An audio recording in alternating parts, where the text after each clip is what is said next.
Not to a political party, not to a president or even the commander-in-chief, but to the United States Constitution, our democracy. We are here right now because of those who have served all of us. So let's have a round of applause.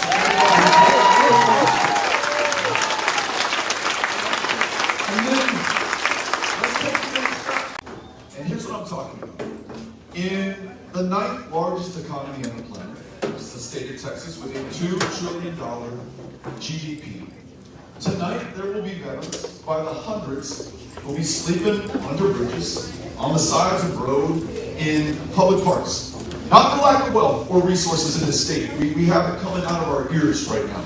But for lack of political will to stand up for those who stood up for us. One of the things that I propose that I hope brings us as Republicans and Democrats together is to spare no expense to lift any burden in front of us to make sure that every veteran has housing, has a home, is connected to the care that can save their lives and allow them to continue to live up to their full potential. You all with me on this? For those who came back from Vietnam, a war this country never fully understood. Not to ticker tape parades, not to thank you for your service. At best, indifference. At worst, the hatred of their fellow Americans. And yet, put their heads down, got after it, raised their families, built up great communities just like this one here in El Campo. Even though it took this country 40 years, 4 decades, almost half a century, to acknowledge their exposure to Agent Orange as a condition for the cancers that they were dying from the diseases that made it harder for them to move on in their lives and to be there for their families. It is that Vietnam veteran who right now is first in line to stand up for those veterans who are coming back at this moment from Iraq and Afghanistan, who've been exposed to literally God only knows what. And they were breathing that stuff in. And now that they're back here in Wharton County, they're having a harder time breathing in. It's the Vietnam era veteran who says, I will not allow you to suffer the same level of disrespect that was shown to me. It's that Vietnam veteran first in line who just pushed the United States Senate last night to pass the PACT Act that ensures that we are connecting Afghanistan veterans with the care that they need, so that they can breathe literally a little bit easier here. I want to follow their lead and make sure that here in Texas, we stand up a toxic burn pit registry. Look, I hope the federal government gets this right. They don't always follow through on the commitments and promises. We in this state who boast so many military installations, so many military retirees and veterans have the most to gain and have gained the most by those who have served. Standing up that registry guarantees we connect them with care in the VA. If we're missing a VA, or if the wait time is measured not in days and weeks, but months or even years, we connect them with county hospitals, private providers, whatever it takes to make sure that they get what they need to be able to return to their families, to start a business, to work, to finish their education. I want to make sure that there is no barrier in front of them going forward. And lastly, this is something that I've heard from veterans in literally every part of the state. And they are Republicans, they are Democrats, they are independents, they are folks who are unaffiliated with a political party, and maybe they don't vote. It doesn't matter to me, no me importa. What matters is that they tell me when they have come back with post-traumatic stress disorder, when they come back with traumatic brain injury, with the signature conditions and wounds of service to this country, all too often, they have been prescribed an opioid to which they may become addicted, and from which they may die, as have tens of thousands of our fellow Americans, too many of them veterans. And what they say is, hey Beto, there's something else I could take that eases my symptoms, that makes my life a little bit better, but to use that today, I'm a criminal in the eyes of the law. That's why I want to make sure that we legalize marijuana, cannabis in the state of Texas. For a condition, we're going to be better by this substance. We're going to have to risk incarceration for doing so. The reason that we have the ability to gather today to freely and fairly decide the outcome of this election, not through violence, not through intimidation, the way so much of the rest of the world resolves their difference, but through our ability to cast that ballot. That was won for us by those veterans in conflicts past. It was won for us, civil rights and voting rights marchers in the 50s and 60s, who helped to compel the first Texas president, Lyndon Baines Johnson, to sign the Voting Rights Act in the summer of 1965. The way I look at it, you and I are the heirs of their service, their sacrifice, and their struggle. What we do with this inheritance will determine the future of this state and of this country, will define us in the eyes of our kids and our grandkids forever. Look, I know there's a lot of division, a lot of polarization, a lot of fear, and a lot of hatred in this state and in this country right now. I want to do everything I can to help pull us together to do the big things in front of us. And I will choose the common ground wherever I can find it. On these issues that I just raised right now about veterans, I tell you, no matter where I go in the state of Texas, people can get behind it. They want to work to achieve it.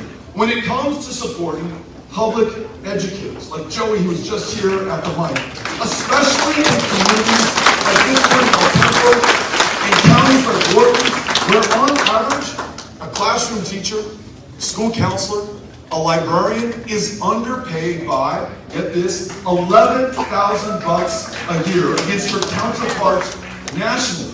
Sometimes she's taking on 2, maybe 3 jobs in order to make ends meet. Not for kicks, not for fun, not for spending money, but meeting the notes on the mortgage, putting food on the table, being able to fill that prescription that keeps her kiddo alive right now.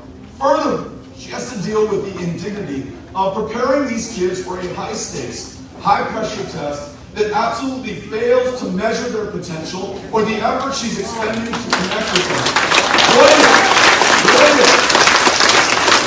Regardless of what party she belongs to, who she prays to, who she loves, what country her family originally came from. In other words, the differences between us don't have to matter in this regard. What if we decided that we were going to pay her enough so she didn't have to work that second job, so she could focus on that kid in that classroom, stoke his lifelong love of learning, his curiosity. Once you like that, there is no stopping him and what he's going to be able to do.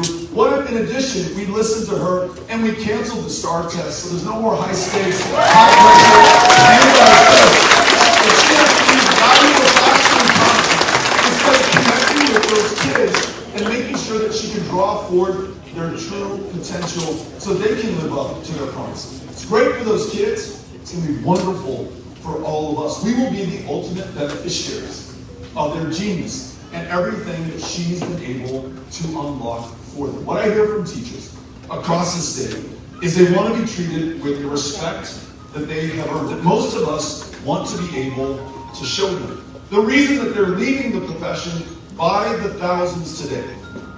And my 6th grader, who just started school 3 days ago, Monday was the first day of school in El Paso Independent School District. His last year in 5th grade did not have a permanent classroom teacher the entire year, right? 5 subs throughout the year. God bless the subs. They come in when we need them. But we know that he and his classmates would have benefited from the consistent presence of that same person day in, day out, very often. And the school teachers here will know what I'm talking about. Not only reading, writing, arithmetic, not only being there to listen to you when you have a problem that you may be going through at home or with a friend or something in your life, but if that kid is on free and reduced breakfast and lunch, if that teacher knows full well he has no warm meal to go home to, no calories to burn in his belly as he does the homework that she's assigned, very often out of her own pocket, she pays for him to have that meal. Well, when you're doing all that, literally giving the best years of your life to these kids, and you're not shown that respect, I don't blame you if you're looking for another profession, another career, or another someplace else. So not only paying them the wages that they deserve, listening to them on things like the SCAR test, but showing them that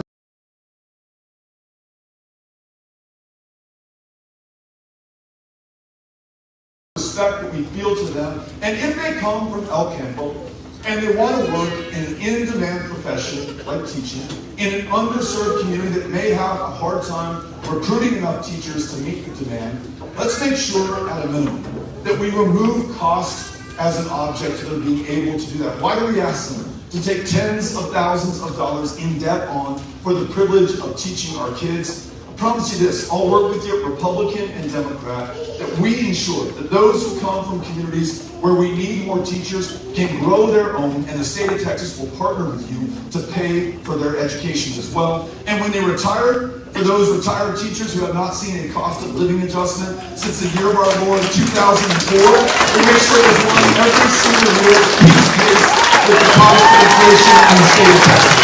And that's how we get public ed working in the state of Texas for everyone in the state of Texas. And we'll do this. We will not put this on your backs as a property tax payer. Joey was just talking about, as he canvassed, went door to door, folks are talking about how high their taxes have gone up over the last 7 years. $20 billion. Your electricity bills are the fastest rising electricity bills of almost any other state. Your costs of just about anything right now in Texas and throughout this country also increasing right now. So look, I don't want to ask your local school board trustees to put this on your back as a property taxpayer, or the renter for whom those property taxes come through in rent increases. What I propose we do is that the state of Texas pay a greater share of the cost of public education. In the good old days, it was 50-50. Local property taxpayer 50, state of Texas 50. Today, it's 60% on your back, 40% in the state.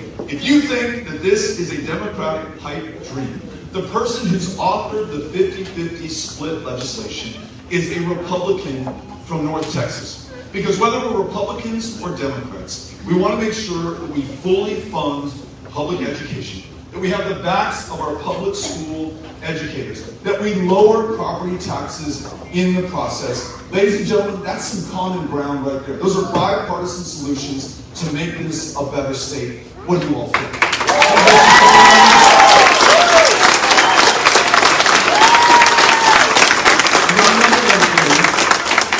Lower your property taxes even further.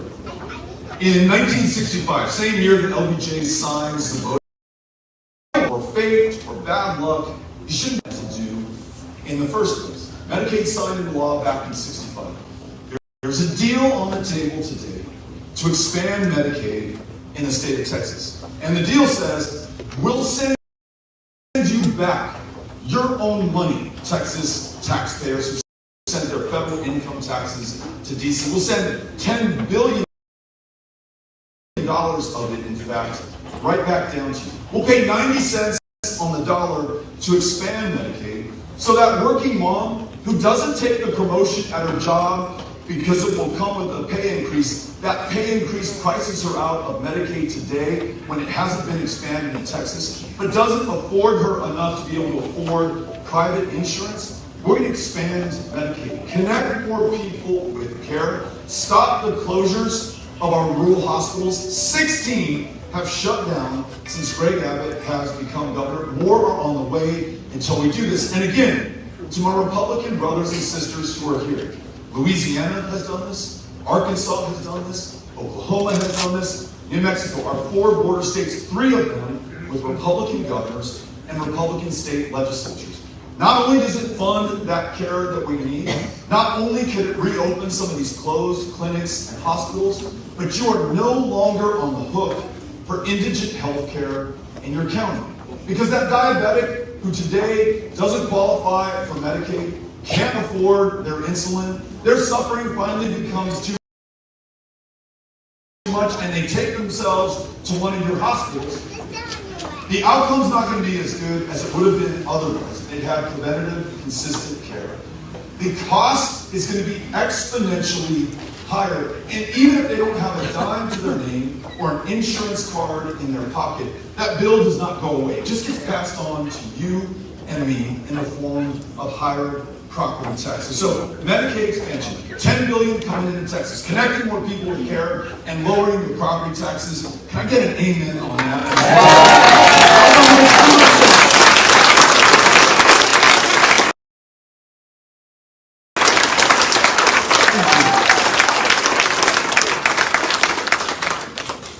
And then lastly, I want to talk about how we make sure that we restore protections for our rights. I mentioned earlier that these men and women who've served in uniform, these men and women historically who've served in civil rights and voting rights effort, they're the ones who've secured through their sacrifice this right to vote. It sets us apart not just from the rest of the world, but for almost the entirety of human history. What we have, 246 years in this thing, is pretty damn special.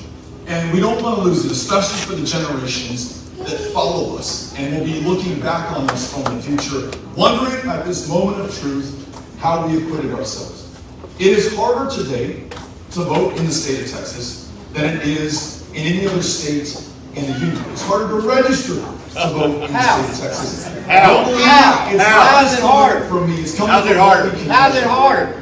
I'll tell you, sir. The gentleman asked, how is it hard? Yeah. In the elections that we just held in March, primary elections for Republicans and Democrats, 13% of the mail-in ballots were rejected. Now, if you and I were watching the news and the anchor says elections were held tonight in Venezuela or in Cuba, and 13% of the ballots were rejected, and say, you know what, that checks out. Those aren't real democracies. That's happening right here in the state of Texas. And to put a point to it, a 95-year-old World War II veteran, this guy literally risking his life to fight fascism over there, to defend democracy at home, had his request to mail a ballot and rejected not one time, but 3 times in the very democracy that he put his life on the line to defend it. We can do better. And I have some ideas here. What if we made sure that regardless of your country of origin, the color of your skin, you are freely allowed to elect the person of your choice, Republican or Democrat, that does not matter to me. Of the more than 700 polling places that have been shut down here in Texas, in the fastest growing state in the union, almost all of them in the fastest growing black and brown neighborhoods. What if we reopen them so there's no barrier physically for you to be able to cast that ballot? You're not waiting in a line 6 hours deep, which is the line What if, and listen, Democrats do this stuff when they're in power, Republicans do this stuff when they're in power. This is not a party thing, this is an issue of power. Because Democrats and Republicans alike will choose their own voters once they're already in office versus the other way around. The gerrymander here in the state of Texas is among the worst anywhere in the nation. What if we replace that with 60 redistricting commissions so that it's not a politician in the room, it's you in the room deciding what the boundaries are. And what if, given the fact that once you're in power, it's very difficult to take you on. You have that incumbency, the ability to fundraise over those who have interest before your committee of jurisdiction when you're in Congress, or the state of Texas if you're the governor. What if we believed in one another? We said, look, 330 million Americans here, so much talent, so much diversity of experience and expertise. No one has a God-given right to stay in office for life, and we put term limits on every elected position. Congress, government,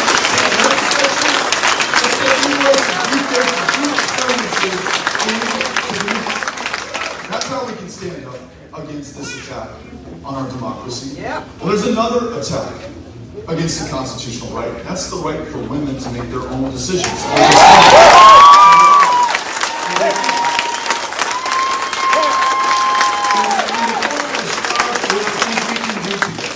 Let me just remind everyone, and I know you all know this, but it bears repeating, that abortion was also outlawed in 1972. But it was no one from the outside who rode to our rescue to save the day at the end of it. No one handed the women of Texas a gift from someplace far on high. It was Texas women. You know, Jane Roe versus Wade, was a Texas woman. But just as, if not more importantly, so were her 2 attorneys. Linda Coffey, who still lives in Dallas, Texas today, Sarah Weddington from Abilene, those two Texas women successfully argued that case before an all-male Supreme Court, and 49 years ago won the right to make these very personal, very private decisions on their own in consultation with the doctor. The fact that we have a total ban right now in the state of Texas, with no exception for rape, with no exception for incest, that doesn't have to be our future. And here's why I think we're going to be able to do this. It was Texas women back in 1973 who won the protection for this right, and I guarantee you, if we will all get after it, get out there, vote, and talk to our friends and family and neighbors, it will be Texas women in 2022 who ensure that every woman in Texas makes her own decisions about her own body, her own future, and her own health care. Before anything, last thing, I mentioned earlier that my kids started the school year just a couple of days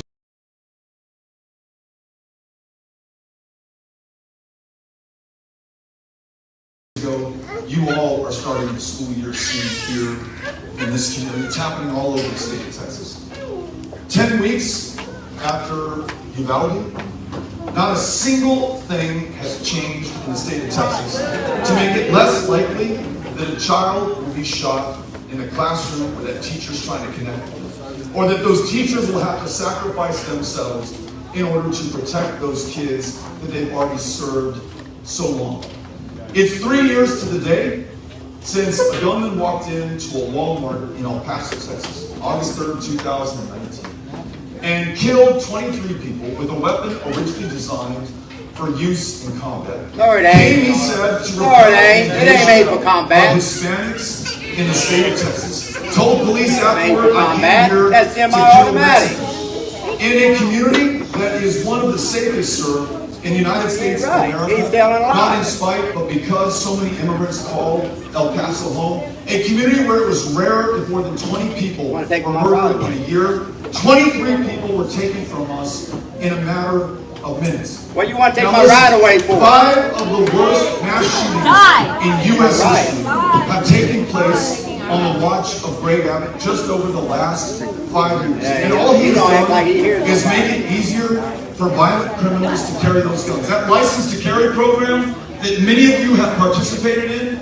that required a background check, some training, some proficiency in that firearm before you're out on the streets armed and loaded. He did away with that, turned his back on law enforcement, sheriffs and police chiefs, deputies and officers all across this state. And now the 38,000 people who had a license to carry denied to them because they were too dangerous to themselves or to others in that community, they're out on our streets with guns loaded. We're none the safer or wiser for it, but so are the thousands who knew better than to ever request a license to carry in the first place because they never would have passed the background check. Here's my proposal. Let us do away with permitless carry. Return to a license to carry program.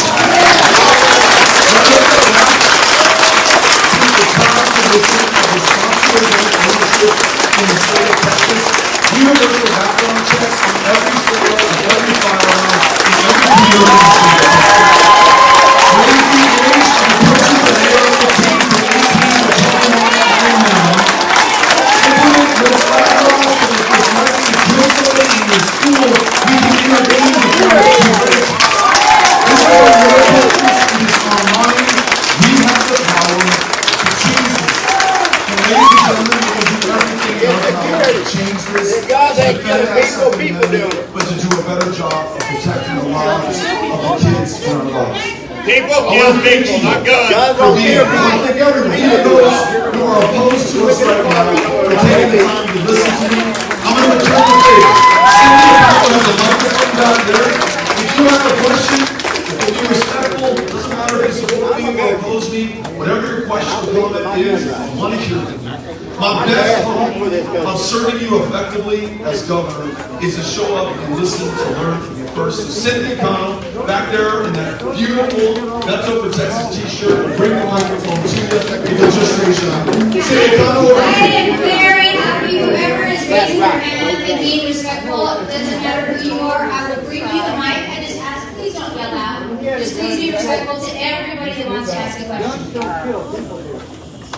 Scotty Barrett. Telling him. What about the power grid? How are we gonna fix that problem? No, we had it right here. How are we gonna fix that power grid problem? I don't know, Scotty, I don't know if you all know this. No, this ain't a communist country. Last February, They kill when the temperature dropped in the energy capital of the world, I'm sorry, the governor no, couldn't keep the I'm lights sorry. on. Can or we the get heat someone on, out here because or the I water can't hear and flowing I'm here because to it was frozen listen. in Shut the up, house. listen. It then burst afterward, flooded your homes, ruined your drywall, destroyed your floors, caused tens of billions of dollars in damage across the state of Texas. More than 700 of our fellow Texans literally lost their lives. Kids who froze to death in their beds, their moms unable to pile enough blankets on their bodies. Kids who died right next to their parents in their garage of carbon monoxide poisoning, struggling to stay alive while they were running that engine in that garage. People who burned up in their homes, lighting fires to try to stay warm right here in this state.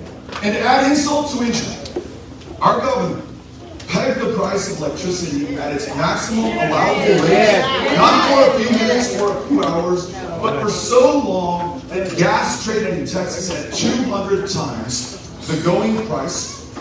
Some people, energy traders, pipeline CEOs and their companies, made $11 billion in profit in 5 days, while people were literally freezing to death in their homes. Or that 75-year-old veteran who couldn't charge his tank in his house, so he took his oxygen tank to his truck. They found him dead of hypothermia right there. And we are each paying at least a minimum $45 more per month on our electricity bills, because instead of clawing back those illegally gained profits, he passed the buck on to all of us. And furthermore, the grid is still not fixed. We are no more safer today going into this next winter than we were going into the last. Scotty asked, what's the solution? Number one, winterize and weatherize every part of the grid. It's going to require an investment from those pipeline companies, those energy traders, others who profited on that disaster. I think we have every reason to expect for them to make sure that they can deliver what we need in our moment of need. Number two, we're going to connect ERCOT, our grid, to the national grid. So we can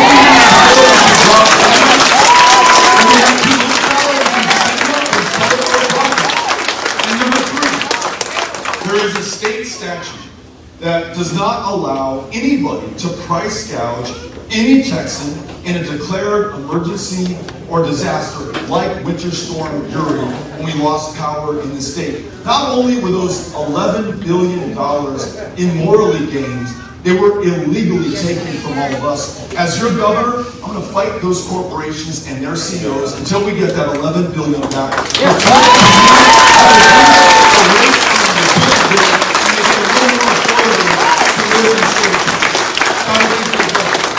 We're all the way back here. Gotcha. Mr. Beto, I have a question.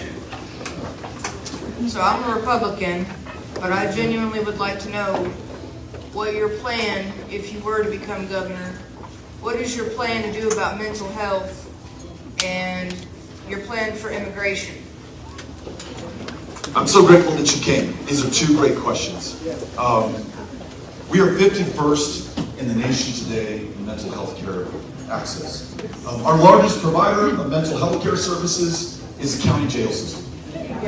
Not only is that, in my opinion, immoral, given the fact that we have the resources to help people in need and we're not doing it today, it's also extraordinarily expensive. In El Paso County, it'll cost me and other taxpayers $120 a night to keep an untreated schizophrenic who does not have insurance, or someone with bipolar disorder, or clinically depressed, locked up in the county jail because our fellow Texans who are uninsured all too often go to the county jail as the only place where they're guaranteed some level of care. $120 to do that. Imagine what we would spend. It would be a fraction of that to expand access to mental health care to everyone who needs it. I mentioned earlier expanding Medicaid, that $10 billion that would come in not once, every single year to this state. We use it for primary care, we use it for obstetrics, we use it for mental health, making sure that we have more psychiatrists, psychologists, therapists, and social workers right here in this community. And here's my case to those who are not persuaded by the moral argument that I'm making right now. They say, you know what, Beto, I'm fine. You know, I feel bad for those folks. Why don't they just pull themselves up by their bootstraps? Well, if you can't, and if that untreated ailment prevents you from going to work, you know what? You're not going to shoulder your fair share of the burden. You and I end up paying a little bit more in our property taxes because that person is more dependent on public assistance now. So expanding mental health care and taking us from 51st in the nation to first, if I have anything to do with it, is not only the right thing to do, it'll make us so much more stronger economically. It'll improve the lives of every single one of us. And again, it will reduce pressure on our property taxes. Second issue that you brought up, super important. What are we going to do about immigration and the border in a state that defines both of those issues? And I'll tell you, Amy and I are raising our 3 kids in El Paso, Texas, literally on the United States-Mexico border. El Paso connected to Ciudad Juarez, forming one of the largest binational communities anywhere in the world. If you're concerned about border security, we're very concerned about border security, those of us who live on the border. I'm here to tell you that right now we have chaos and we have confusion on our border. The stunts that the governor is currently using to score political points, because I don't know what it is really doing, like putting migrants on a bus and sending them to DC, or building a small section of a wall, or involuntarily activating 10,000 members of the National Guard here in the state of Texas, all of whom got their education benefits cut in half to pay for deployment. Some of whom are struggling to get paid on time. 4 of whom have taken their lives in Operation Lone Star so far, and 4 others have died in questionable circumstances. Not a single one of them, by the way, killed by anybody coming over the border from another country. That stuff's not working. And look, whatever you think of Greg Abbott, he's been the governor for 7 years. And this is where we are today on the board. So I propose, instead of stunts, how about some solutions? The vast majority of people who are trying to come to this country, they want to work, they want to do jobs that folks who are born in some of our communities, for whatever reason, are unwilling to do. When I go to the Cotton Gin in Roscoe, Texas, 46 jobs in that gin, not a single one of them is worked by somebody born in Roscoe or Sweetwater or Texas at all. Immigrants come here for the privilege of making sure that these fibers on our back are made right here in the state of Texas. The cotton grower and the Lisa,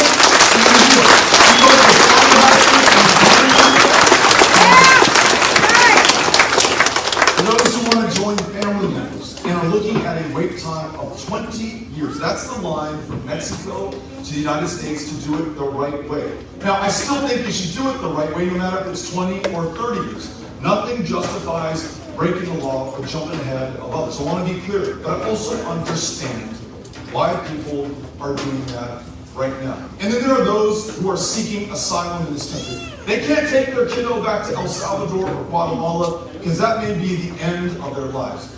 Ask yourself, what would compel you to put your kid on a 2,000-mile journey, the length of this hemisphere almost, to come to this country, a stranger in a strange land? You don't do it for kids. You don't do it to steal somebody's job or benefits or place in school. You'd probably do it, I would do it with my 3 kids if I had no other choice but to do it. So, for those people coming here for those reasons, let us make sure that there is a legal, orderly, safe path to apply to come to this country. Now, not everyone who applies gets in. That's the way that it works, right? But if you want to come here and work a job that we need you for, by all means, I want that to be safe, legal, orderly, and quick. And that's not just on the immigrants' behalf, it's on the employers' behalf, it's on our economy's behalf. I want to lift the per country caps for people coming in from Mexico so it's not a 20-year wait, and we don't incentivize you to jump that line. A Texas-based guest worker program, written with Republicans and Democrats, farmers, ranchers, folks who live on the border, folks who live right here in El Campo. That's what this country needs right now. It was Ronald Reagan, the last time that we had any comprehensive immigration reform. And I'll tell you, both parties have really screwed this up. When Democrats are in power, they love to talk about it, and they've done nothing. When Republicans are in power, they love to talk about it, and they've done nothing to make this better.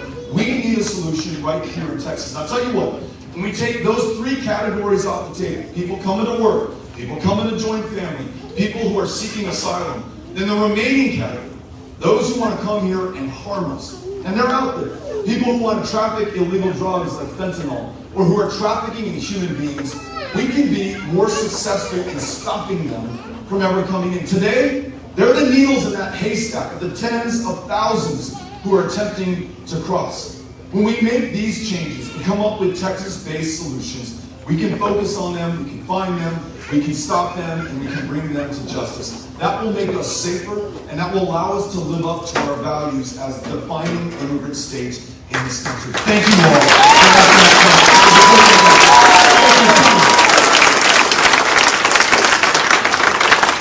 My name is Gloria Harris. I'm a retired teacher worker.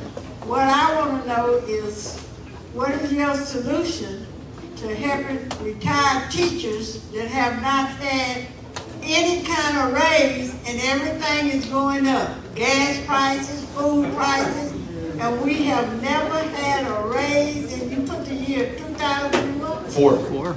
Are you going to work with TRA to see that we do get a raise? I am. I'm going to go beyond that. So, one, every retired teacher, really every retired state employee, I think about the CPS caseworker who's trying to help those 32,000 kids in the foster care program in Texas. What's her incentive to stay on that job if she sees those who preceded her living in poverty right now because inflation's up 9% this year and they have yet to get a cost of living adjustment? So, at a minimum, a cost of living adjustment every year that keeps pace with inflation. But for teachers, there's something else. And those retired teachers will know what I'm talking about when I mention the windfall elimination provision, the WEP. And for those who don't know, what it says is that if you have dedicated your life to public service in that classroom, in that library, in that counselor's office, but you've also worked in a retail store or for someone in the private sector and you paid into Social Security, just like everyone else, we will withhold your Social Security earned benefit, which is not a freebie, which is not a giveaway, it's something you paid into. Why we do that? You know, the ostensible reason is that we don't want people to double dip, but if you double pay, I want to make sure that you get back what you put in. The only thing I can think of is that at some point in the past, whenever they came up with the WEP, retired teachers in Texas were just filthy rich. They were millionaires and billionaires all across the state living off that fat retirement from TRS and Social Security. Obviously, I'm joking. I don't know why we have that. And again, I could be in the reddest county in Texas, and I listen to a retired teacher who may never vote for me, and that's fine. And she's just as concerned as anyone in a blue county. This is one where party cannot be allowed to divide us. If I want the 18 or 19 or 20-year-old in this room who's thinking about a career in public education to follow through with it at a time that we badly need her or him, they're going to look to how their grandparents were treated in retirement, how their parents are faring in the classroom right now.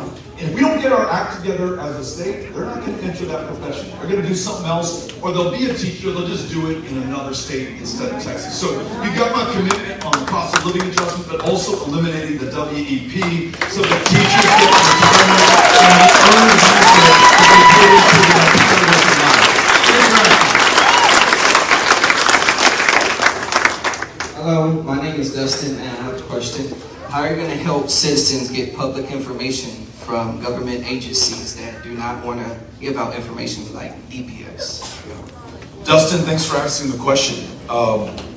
When you ask that, I think about what happened in Uvalde. And 10 weeks after this, those families that I talk to on a pretty regular basis are finding out what happened to their kids in the newspaper, leaked videos, information that's passed word of mouth. This state, given the number of DPS troopers who were on the scene, and as you all know this, dozens of law enforcement on the other side of an unlocked door for more than 70 minutes. When a young man armed with an AR-15 was shooting those kids were calling 911. Their life perhaps could have been saved if we'd intervened sooner. We all deserve, and especially they in Uvalde deserve, accountability, the truth, and justice. Why the governor continues to stonewall on this is beyond me. But whether it's the governor, whether it's the local school board, whether it's the county commissioner's court, whatever level of government, in this democracy, we're going to continue to be a democracy. It's government of, by, and for the people. That's what Lincoln said. I think it's true today just as it was in the 1860s. But if the people do not have the power of that information, how can we make informed decisions at the next election? How can we hold those in positions of public trust accountable for what they did or what they failed to do? So here's another one. I mentioned reforming our election laws so that it's easier for United States eligible citizens to be able to vote in our elections. I don't care if you're Republican or Democrat. By that same token, easier for all of us to be able to get public information. We literally fund the salaries of those DPS troopers in that case, or the school districts that are using our public tax dollars, sometimes the highest taxing entity in a given county. I want to make sure that I have that information on how that money is used, or these positions of authority and power are being exercised. I'll make sure that I work with the legislature on legislation that will ensure that you have that right, whoever is in power, Republican or Democrat. Thanks for asking. Appreciate it.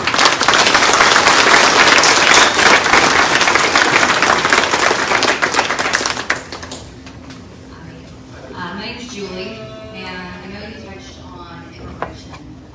Just kind of wanted to bring up the stats. As a native Texan, I'm concerned about Texans. I'm even concerned about the Texans that got here as quickly as they could.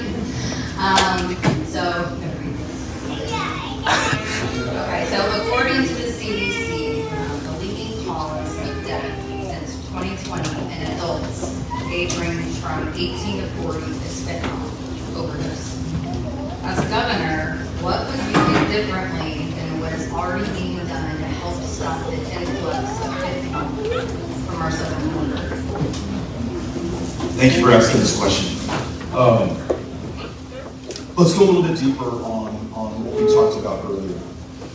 I talked about the chaos and confusion that we have at our border. Democrats see that, Republicans see that, but people who live in Eagle Pass and in Del Rio, in our border communities, they see it. I was talking to somebody in Del Rio and they said, hey, this person happened to be a Democrat. They said, until last night, there were 12 people who came through my backyard at 2 a.m. Now, I don't know if they came to do good, I don't know if they came to do harm. How would you feel if 12 people were marching through your backyard last night at 2 a.m.? I said, you know what, I'd be very concerned for myself and for my family. What we are doing today clearly is not working.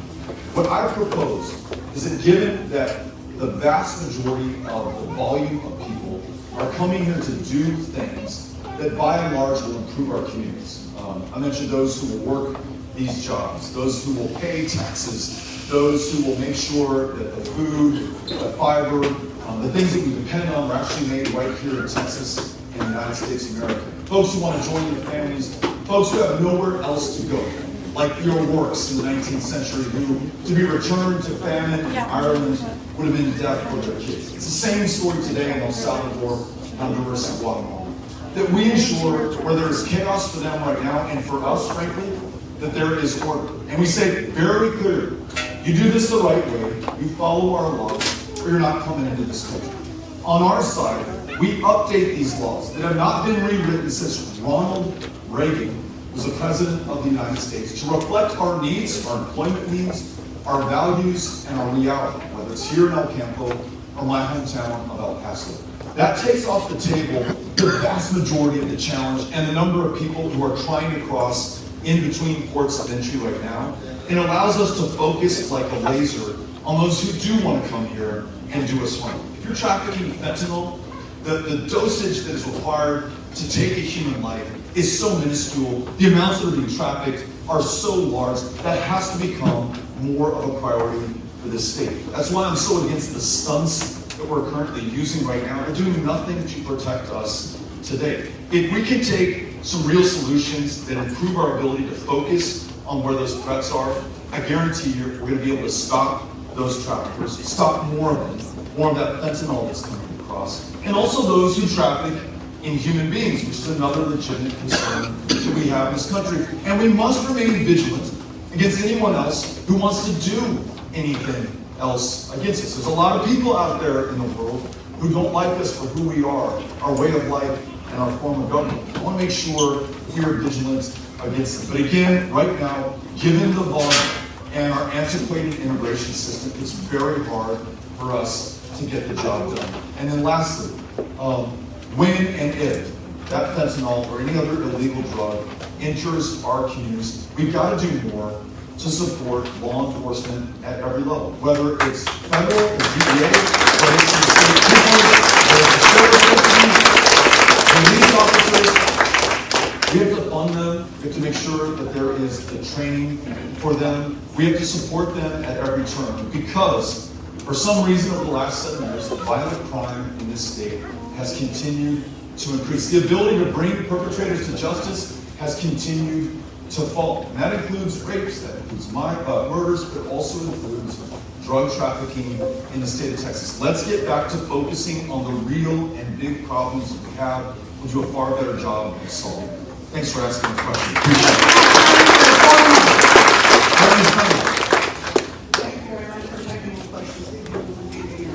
I would like to inquire concerning your thoughts as far as the gun issues and tragedies that are taking place. As far as the gun issues is like a wound to the American people. And by, in my opinion, attacking gun owners is like, and trying to confiscate the set of guns you're speaking of, is like a Band-Aid on an infected wound. That's not going to take care of the infection. The infection will have to go to the core. The core is our loss of values and ethics and morals that we used to teach that we no longer teach. We've taken out the school system. We're no longer going to the churches. We're no longer teaching us at home.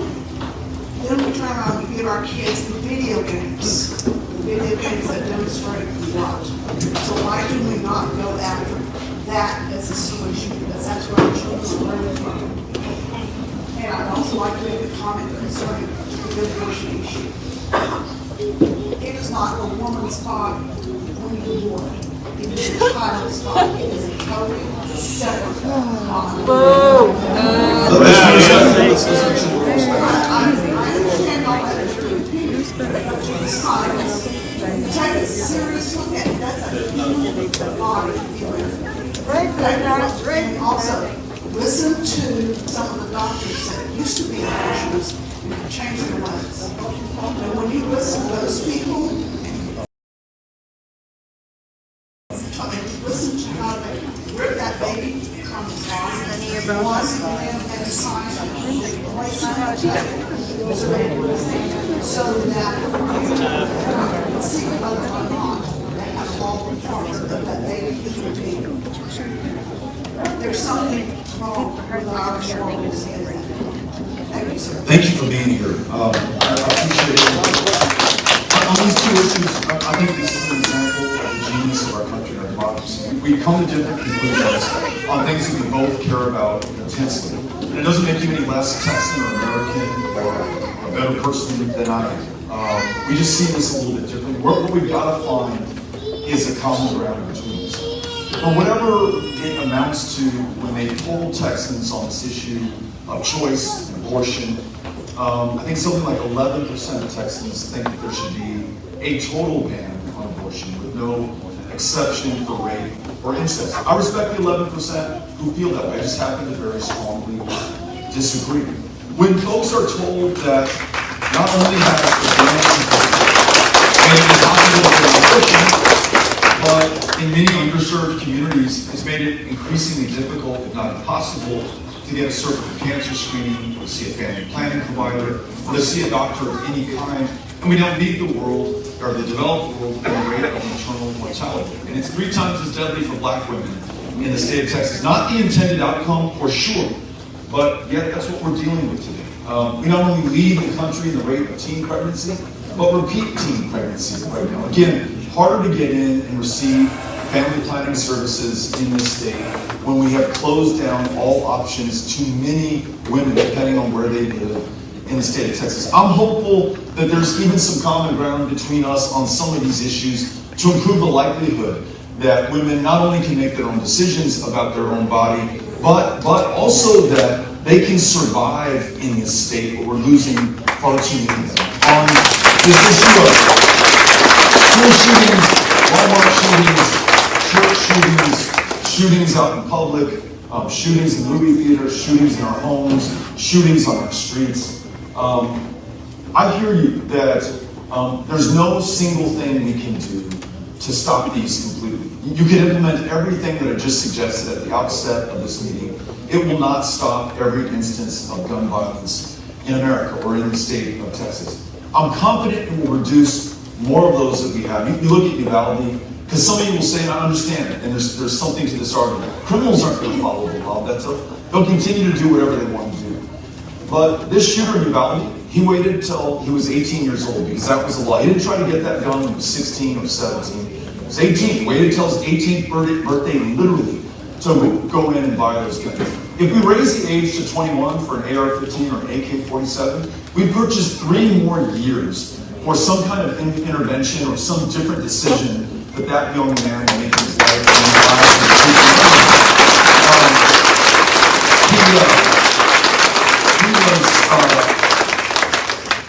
He was so troubling in some of the things that he was talking about doing before that massacre in Uvalde that his friends called him the school shooter before he walked into that school and shot anybody. I heard the governor say that the other night in an interview. Well, somebody's saying that, and his friends are calling him the school shooter. Or someone says, I'm going to kill my wife, or I'm going to hurt somebody at work, or I'm going to shoot myself. And they have that firearm in the house. Let us work with the courts, with law enforcement, make sure there's due process, but that we can intervene before it is too late. That might have averted that tragedy in Uvalde. It may have averted the tragedy in El Paso when that young man ordered that AK-47. His mom called the cops in Allen, Texas. Said, what does my son need with this? I'm concerned. Maybe she saw something troubling. There was no law on the books for the police to intervene. Universal background check, including from private sellers. In Midland, Odessa, a month after the El Paso shooting, a guy walks into a gun store, can't pass the background check to buy an AR-15, goes out and buys from a private seller that very same weapon because we have not made it universal in the state of Texas. Now listen, you may disagree with me on those 3 things. I'm just telling you that would have averted that massacre in Midland, Odessa. It won't stop every single one of them. And you can say, you know what, for me, Beto, the Second Amendment is so absolute that any of the things that you're talking about are unacceptable to me. I hear you. I'll just remind you, though, that no constitutional right that is protected in this state or any other part of the country is absolute. The First Amendment, you can't yell fire in a crowded movie theater if there isn't fire. People will get hurt, they'll get trampled, they may die. The Second Amendment, 1934, we had a problem with fully automatic machine guns mowing down people by the dozens. We as a country decided we're going to make it almost impossible for you, not illegal, but almost impossible, to own a fully automatic machine gun. Tell me the last time you have heard about a murder or a school shooting with a fully automatic machine gun. It has not happened in decades in this country. There's a reason that you cannot have a grenade launcher or walk around with heavy war equipment in this country because we decided the Second Amendment is not absolute. It's not any arm, it is some. And in 1934, it was a machine gun. I'm just saying today we should take a look at something that was originally designed for use in combat in Vietnam to pierce an enemy soldier's helmet at 500 feet with a high impact, high velocity. Because when you listen to the doctors who attended to those kids in Uvalde, those kids who were not wearing a helmet, who were not at 500 feet, but were at 5 feet, everything inside was liquefied. They were identified by the shoes they were wearing and the DNA that they could pick up in their system. So I just want you all to know where I'm at because as the woman suggested, can we do a better job on morals and values? Maybe we can. I don't know how you legislate morality. Some of you have said the very same thing back to me, or how we determine, whose values matter more than others. But I'll just say this, are our morals, are our values, is our parenting, are our classrooms worse than those in any other country on the planet? Because this doesn't happen anywhere else on the planet. Either we're inherently more evil, more violent, we just like killing people more, or we have a problem with our gun laws and how easy it is for people who who want to do violence against others or themselves to get firearms that they should not have in the first place. So thanks for the question on that. Appreciate it. This lady, and go to the lady right in the middle, and then this gentleman's gonna be the last one. Okay, thank you, Ms. Campbell. I want to kind of bring you back to the drugs. I want to kind of bring you back to the drugs and also state that they're not just coming from across the border by immigrants. That's right. They are being made here in our country. Mine, sorry, it's feedback. And, they can get ingredients and make it themselves. And so my question is along the line of kind of drugs. And once a person is arrested for them and then they get taken in and they make bond, they make bail. I know bond is a real issue that, some people are committing crimes and getting off on a really low bond. So what is your solution for that?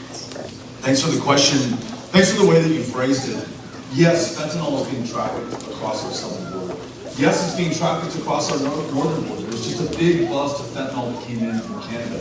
Yes, it's being distributed right here in the United States, right here probably in this community as well. What are we going to do about it? And I'll answer your last question first, and then I'll get to your first question asked. If you have tried to murder someone, or you killed someone, or you raped somebody, or you trafficked in a substance like fentanyl that will kill not just one or two people, but it could potentially kill by the dozens or the hundreds or the thousands, there has to be a consequence to it. And if there is not, then all of us are less safe in our homes and in our communities. You mentioned bail and bonds. I don't care how rich you are, what the resources you have at your disposal. If you're a danger to our community, I want you to stay behind bars, no matter what you can post for bail or bond, right? Just protecting as long as to fortune, to fate, to wealth, to luck, it's got to look at the facts. So that's super, super important, because I mentioned the rising level of violent crime in Texas and the decrease in our ability to bring people to justice who've harmed our fellow Texans. On the first part of your question about people who might use illegal drugs in our community, let me say this. I served for 6 years in the House of Veterans Affairs Committee, and I would hold a meeting like this every single month in my hometown of El Paso, the 16th Congressional District, to hear from veterans and others in the community about how I could do a better job. And I'll do that, by the way, for you when I'm governor. I want to make sure you hold me accountable for the answers I'm giving to you, okay? So that's how we get better government. But at meetings like these, I would hear from veterans who would take the mic just as you did. And they'd say, you know what, Beto, came back from Afghanistan, was prescribed an opioid, became addicted, and the VA, as only the VA can, cut me off cold turkey and set an appointment for me 9 months down the road. Well, in the meantime, my pain hasn't gone away. I'm going through withdrawal. I'm really suffering right now. And on the mic in front of 300 people, this guy tells me and everyone in that room, I'm now buying heroin on the streets of El Paso. It's the only way I can manage the pain that I have now. He's not proud of it. He didn't set out to buy heroin and to break the law. He's literally just trying to stay alive. I mentioned others who are incarcerated for possession of marijuana, something that's legal in most of the rest of the country. Very often it is veterans who came back and didn't want to take that opioid. I want to make sure that we change how we treat those who have a substance abuse disorder or an addiction or have fallen on hard times or live in the least insured state in America where we're 51 in mental health care access and have chosen to use something that is illegal. That may be a bad choice by any of our calculation, right?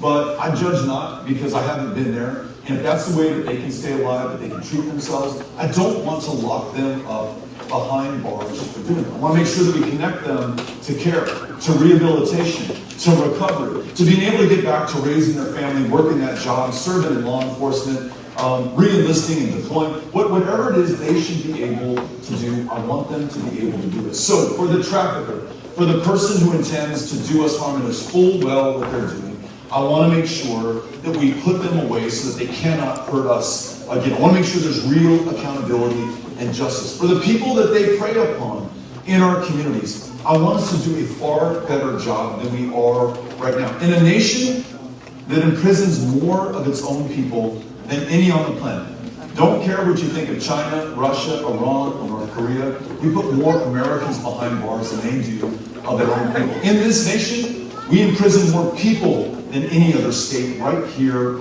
in the state of Texas at extraordinary expense. A lot of them there for nonviolent drug crimes, not trafficking, which you and I are talking about, but possession or use. So let's get smart on this. It'll make for safer, more secure communities. It'll stop these threats. Connected to the question that I meant earlier, if we take care of some of the underlying problems or challenges, we can focus on those who really intend to do us harm and stop them and bring them to justice. Thanks for asking the question. Appreciate it.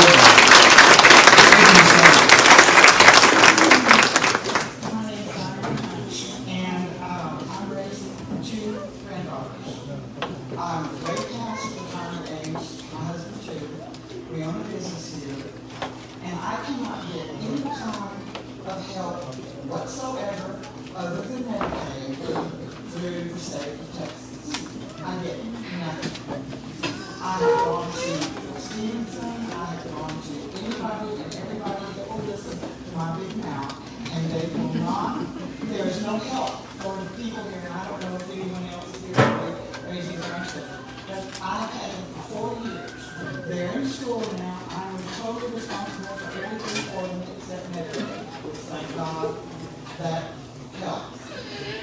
Second pet peeve goes back to teachers. How is it that we can spend millions of dollars on weight rooms and gyms for football players, but we cannot pay our teachers?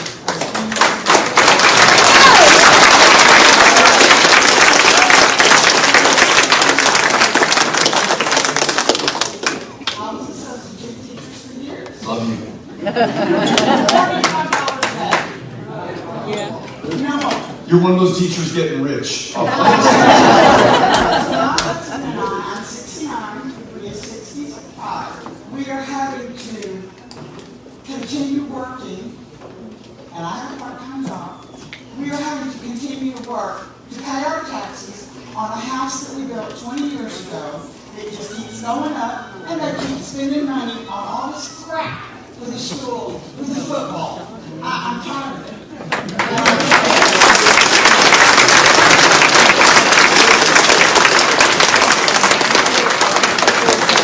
So back to your husband, about your granddaughter. I mentioned that we're putting trustees and local taxpayers in an impossible position. Your appraisals are going up on your properties. You're paying more and more in taxes. 40% increase over the last 7 years, $20 billion spread across all of us in the state of Texas. And if we want to pay teachers more or make this decision between athletics or arts or music or libraries and salary, we force the local trustee to have to come up with the money or to cut somebody's budget.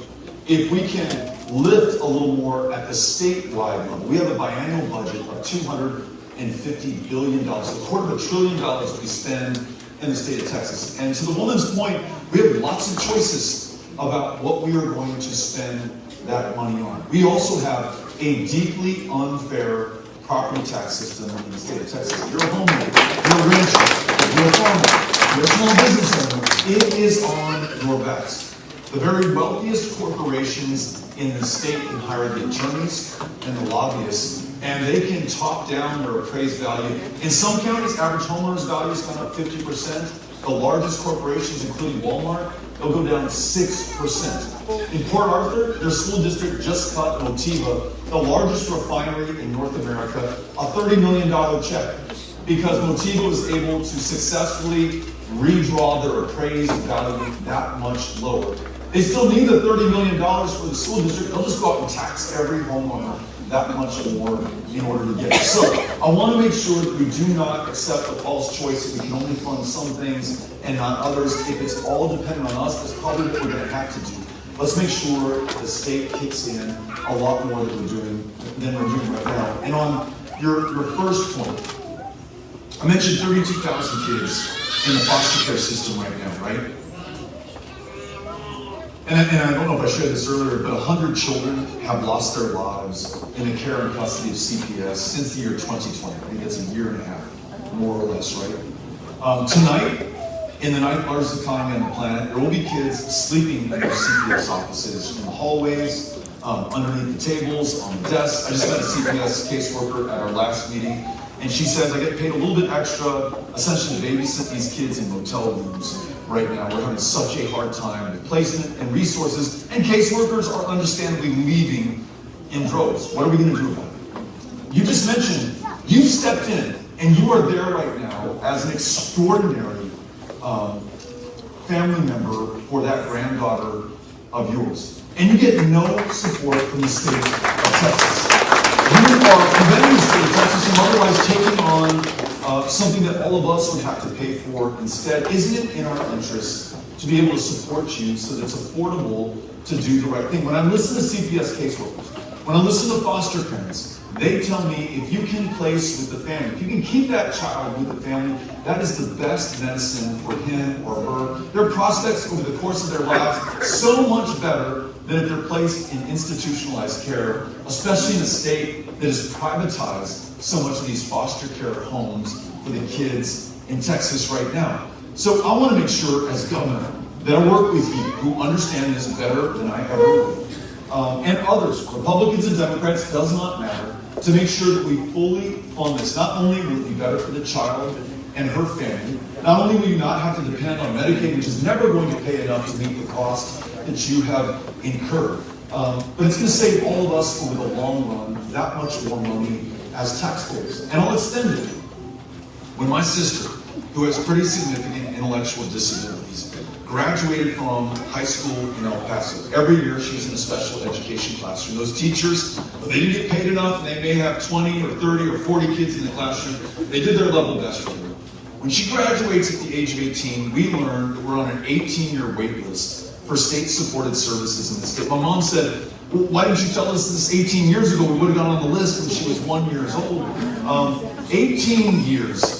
Given the abundance of wealth that we have in the state, that's not right for any one of us. So whether your kid's medically complex and needs help and those Medicaid waivers extended, whether you're a foster parent or a family member of someone that you're raising, doing your best for them, whether you're somebody on that 18-year wait list right now, I want to make sure that we pull together our resources to make sure that you're doing better. Again, it's the right thing to do in my book. But we will also all do better when these children are able to live to their full potential and be able to fulfill their promise for themselves, for their families, and for all of us. And it's the reason I do these town hall meetings. If I was not here, you would not have said that. I would not have heard it. Everyone in this room wouldn't have known that that's a problem that we have in the state of Texas today. It's a problem that we can fix. And you got my commitment to work with you until we do. Cynthia, can we make sure we get her contact information? I would love to be able to follow up. Thank you for coming out.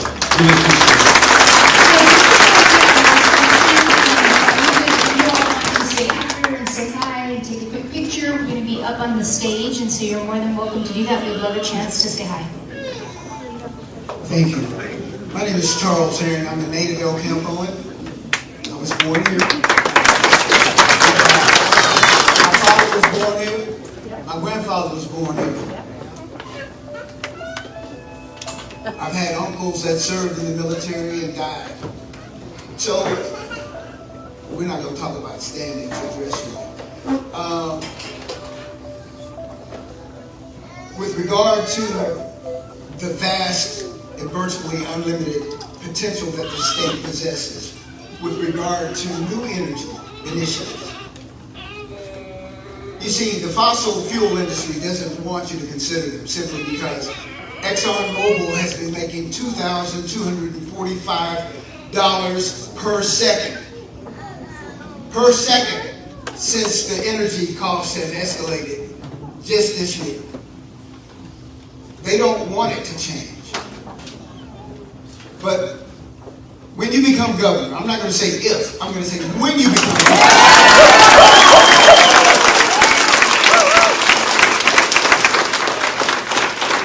What is your plan to implement those initiatives that will allow us to compete with China, who are developing the technologies that we are utilizing to develop green energy. Don't let them beat us out. We're the greatest land in all the world. That's right. We got the smartest, most resourceful people. If we could just come together and leave all of this bickering and fighting. This isn't a football game. This is life. There's too much tribalism in our politics. There's too much us versus them. We're not looking for solutions. We're looking for people that we can point the finger at. What are your plans to try to help our state achieve energy independence in light of the fact that fossil fuel companies, they're doing everything in their power to make us feel that green energy is a bad solution, a bad strategy? Charles, thanks for being here.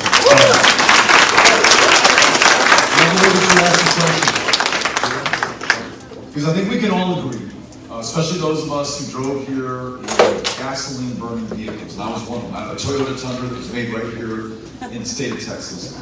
For as long as I need that, I'm grateful that it comes right here from Texas. About the jobs that we need to extract that from the earth are right here in Texas. I'm glad that Texas has secured the energy independence of this country from the rest of the world.